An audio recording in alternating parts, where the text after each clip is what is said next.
आज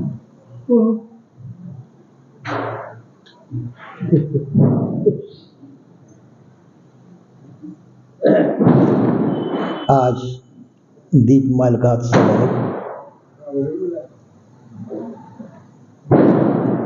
कोई भी उत्सव प्रसन्नता का सूचक होता है, उन्नति का सूचक होता है,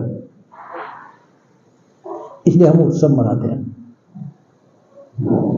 कभी कभी कोई शोक का भी उत्सव मनाते हैं।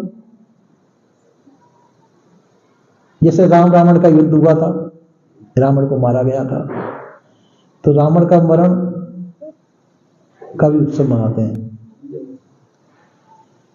क्योंकि दुष्ट व्यक्ति के नाश होने का उत्सव मनाते हैं और सज्जन के उत्थान का उत्सव मनाते हैं। किसी प्रकार की कोई चीज चाहे अवनति पैदा करनी चाहिए हो, चाहे उन्नति पैदा करने वाली हो, उसको याद रखने के लिए हम उसका समारोह मनाते हैं। उसको समारोह तो नहीं कहते, समारोह उसे कहते हैं जिसको हर्षो पैदा, जिसको मनाने से हमारे हृदय में हर्ष पैदा होता हो, उसका उत्सव का नाम समारोह है। और जिनको मनाने से दुख का सूचना देता हो, वह दुख सूचक है। इसी प्रकार से आज जो दीपमालिका है, दीपमालिका का इतिहास है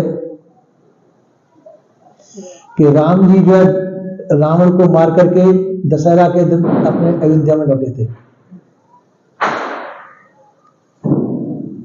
अब जैसे अयोध्या में लौटे तो उस समय पर लोगों ने बहुत उत्साह के साथ में उनका समारोह का स्वागत किया राम जी का, पर उससे उनका पूर्णता नहीं हुई कि 20 दिन तक जो है नगर की सफाई कराई गई, अपनी तैयारी की गई, फिर राम जी की निकलती हुई सवारी का स्वागत किया, उसका नाम है दीपोत्सव। जगह जगह कड़वे तेल के दीपक जलाए गए।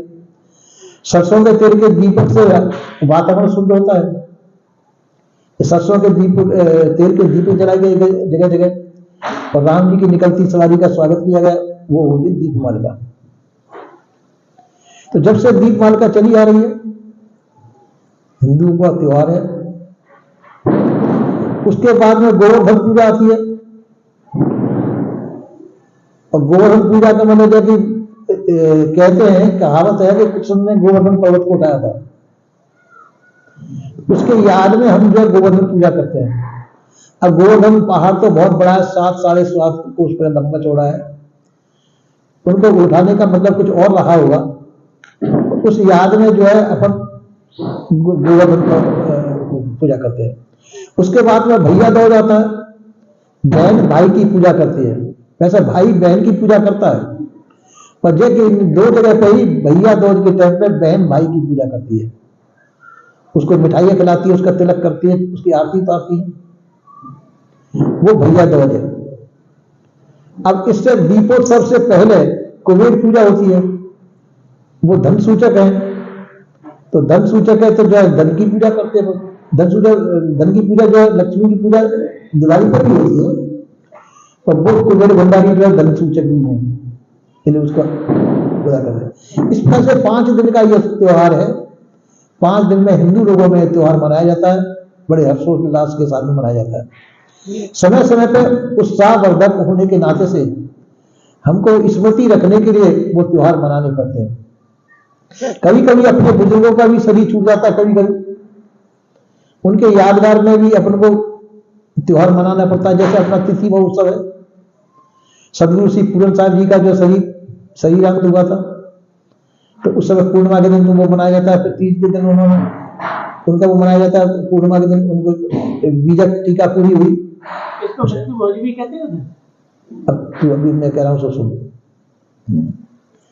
तो इसी प्रकार से वो मनाया जाता है, वो याद में मनाया जाता है, वो याद है उनकी महापुरुषों की याद है। इस समय पे ये घटना घटित हुई, उस घटना घटित की यादगार करके हम वो उत्सव को मनाते हैं। तो इसी प्रकार से हम जो है ये मनाते चले आए हैं, मना रहे हैं। अब जो असली चीज है कि हमारे अंदर जो विकार हैं, विकारों को नाश करके हम सद्गुण सदाचार को अपने हृदय में धारण करें, ये इसमें हमारा फायदा है। क्योंकि मनुष्य के अंदर जो है त्रिगुणात्मक शरीर है, सतोगुण, रजोगुण, तमोगुण। सतोगुण, रजोगुण, तमोगुण सभी मनुष्यों में आते जाते हैं। तो जब तमोगुण के द्वारा नाना प्रकार के विकार भी उत्पन्न होते हैं, तो विकार के द्वारा दूषित पन भी आ जाता है शरीर में, उन विकारों को निकालना जरूरी होता है। कभी भी जो कूड़ा कबाड़ भी हो जाता है, अच्छी संगमरमर लगा दो, चाहे कैसा भी फर्श लगा दो, धूल मिट्टी से होता तो झाड़ू पोछा लगाना ही पड़ता है। इसी प्रकार से हमारे अंतःकरण के अंदर भी बहुत विकार पैदा हो जाते हैं। उन विकारों को निकालने के लिए हमको पूजा पाठ भी करना ही पड़ता है, संतों की पूजा करनी पड़ती है, कोई देवी देवताओं की पूजा भी करते हैं। तो जिस प्रकार से जिनका अंतःकरण शुद्ध होता हो, जिस प्रकार से जिनका अंतःकरण शुद्ध होता है वही उनकी पूजा है। जिस प्रकार से उनकी प्रसन्नता सहित हो, किसी की पत्थर पूजा से उनकी प्रसन्नता है, ठीक है करो, उसके द्वारा कुछ न कुछ गुण ग्रहण होना चाहिए, उसके द्वारा कुछ न कुछ गुण ग्रहण होना चाहिए, तब तो ठीक है। और गुण ग्रहण नहीं किया तो वो पूजा बेकार। गुण ग्रहण होना चाहिए। जिस समारोह में हम किसी न किसी प्रकार से किसी आदर्श महापुरुष का गुण ग्रहण करते हैं और वो सदगुण ग्रहण करते हैं, वो हमारे लायक, हमारे द्वारा लाभदायी है। और खाली हम जो त्योहार मना दें और कोई उनका गुण धारण न करें तो वो अपना कोई मतलब नहीं रखता है। हमको चाहिए त्योहार का मतलब है हम उस दिन कुछ न कुछ शिक्षा प्राप्त करें, शिक्षा को ग्रहण करें, तो वो शिक्षा ग्रहण करने से हमारा मानवीय जीवन सफल होगा। तो मानवीय जीवन क्या है? मानवीय जीवन में सद्गुण है, सदाचार है। मानव जीवन के द्वारा दूसरे का हित लाभ होना चाहिए। तो अपने सद्गुण सदाचार को धारण करके, उन सद्गुण सदाचारों का प्रकाश करके हम जन कल्याण करें।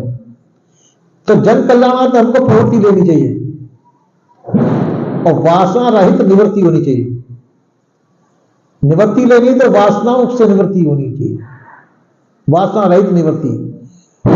वासना रहित निवृत्ति करने से हमारे को लाभ है। निवृत्ति होने को वासना रहित होनी चाहिए, तो निवृत्ति अच्छी है।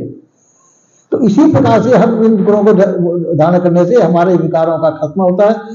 जो बसे हुए दूषित विकार हैं उनको निकालते हैं। सद्गुण सदाचार को अपने हृदय में धारण करके अपना मानवीय जीवन सफल बनाना है और उसके द्वारा जन सामान्य को भी वो उपदेश दे करके समाज का सुधार करें, दूसरे का परोपकार भी करें, दूसरे का हित लाभ हो, ऐसे कार्य भी करने चाहिए।